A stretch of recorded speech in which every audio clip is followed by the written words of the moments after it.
മാത്രമല്ല ചേരമാൻ പെരുമാൾ എന്ന് പറയുന്ന കൊടുങ്ങല്ലൂർ ആസ്ഥാനമായി ഭരണം നടത്തിയിരുന്ന മഹാരാജാവ്, അദ്ദേഹം സഹാബിയാണ്.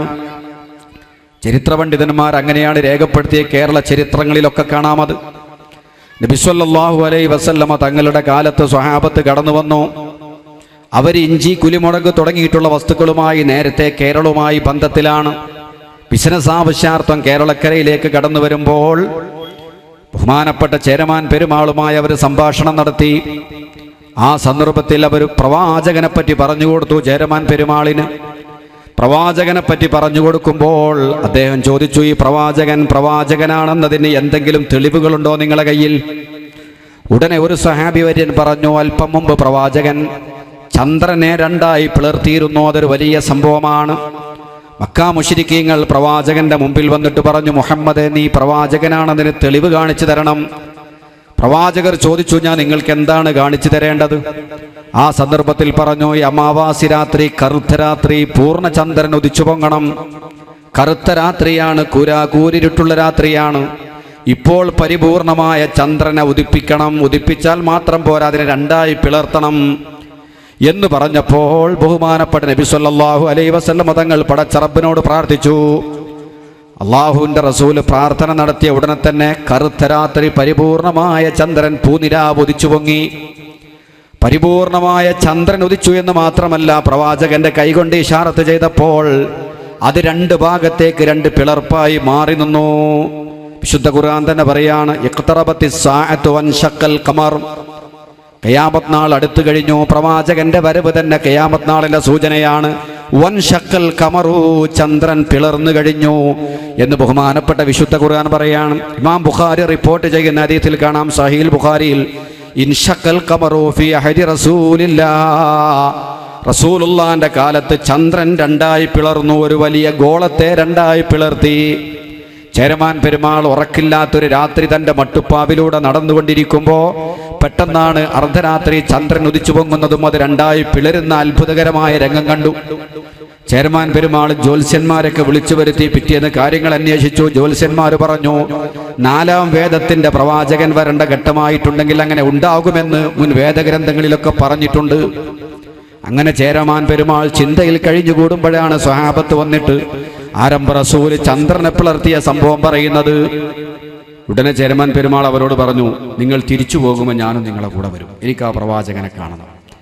അതിയായ ആഗ്രഹമുണ്ടെന്ന് പറഞ്ഞുകൊണ്ട് ചേരമാൻ പെരുമാൾ യാത്രക്ക് തയ്യാറായി. തൻ്റെ ഭരണമൊക്കെ തൻ്റെ കുടുംബത്തിൽപ്പെട്ട ചില ആളുകൾക്ക് തൽക്കാലത്തേക്ക് വിരിച്ചു കൊടുത്തു. മഹാന്മാരായ സ്വഹാബത്തിന്റെ കൂടെ മക്കയിലേക്കാണ് ചേരമാൻ പെരുമാൾ പോയത്.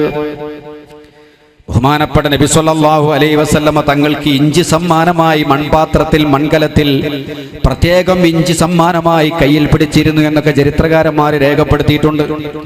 പ്രവാചകന്റെ മുമ്പിൽ കൊണ്ടുപോയി കൊടുത്തു. അല്ലാഹുവിന്റെ റസൂൽ അതെടുത്തു, ഇഞ്ചി കടിച്ചു, സഹാബത്തിനൊക്കെ ഇഞ്ചി കൊടുത്തു. അങ്ങനെ നബി സല്ലല്ലാഹു അലൈഹി വസല്ലമ തങ്ങളെ കണ്ട് വിശ്വസിച്ച് മഹാനായ ചേരമാൻ പെരുമാൾ, കേരളത്തിലുള്ള സഹാബി വര്യൻ, അള്ളാഹുവിന്റെ റസൂലിനെ കാണാനുള്ള തൗഫീഖുണ്ടായ മഹാമനുഷ്യൻ റളിയല്ലാഹു അൻഹു. അങ്ങനെ ചേരമാൻ പെരുമാളിന്റെ കഥകൾ വ്യക്തമായി പറയുന്നുണ്ട്, ചരിത്രകാരന്മാരെ രേഖപ്പെടുത്തിയിട്ടുണ്ട്.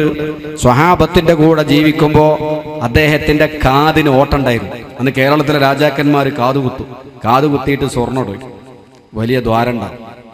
പുരുഷന്മാരും കാതുകുത്താറുണ്ടായിരുന്നു കേരളത്തിലെ രാജാക്കന്മാർ. സ്വഹാബത്തിന് ഇതറിയില്ല, ഈ കാതുകുത്തുന്ന സ്വഭാവം എന്ന് അറബികൾക്കറിയില്ല. ഇദ്ദേഹത്തിന്റെ കാതിന്റെ ദ്വാരം കണ്ടപ്പോൾ അവരിങ്ങനെ പിടിച്ചു നോക്കും. കാണുന്ന ആളുകളൊക്കെ ചെവിയൊന്ന് പിടിച്ചു.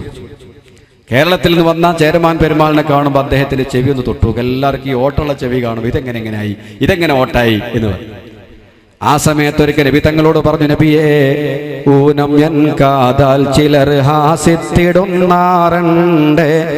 ഊക്കർ മുഅ്ജിസാത്ത് ബലൈ ഹസ്തമാൽ തോർത്തണ്ടേ. പ്രവാചകരോട് പറഞ്ഞു, നബിയേ, എൻ്റെ കാത് ജനങ്ങൾക്കൊക്കെ ഒരു തമാശയായി മാറിയിട്ടുണ്ട്.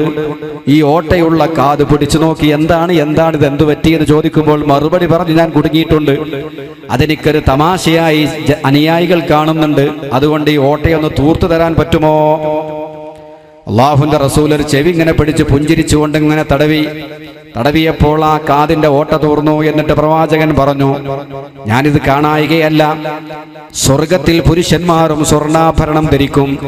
അതുകൊണ്ട് കേരളത്തിലെ രാജാവായ അങ്ങേക്ക് നാളെ സ്വർഗത്തിൽ സ്വർഗീയമായ ആഭരണങ്ങൾ ധരിപ്പിക്കാമെന്ന് കരുതിപ്പോയതാണ് ഞാൻ എന്ന് പറഞ്ഞപ്പോഴേക്കും ഒരു കാതിന്റെ ദ്വാരം തൂർന്നുപോയിട്ടുണ്ട്.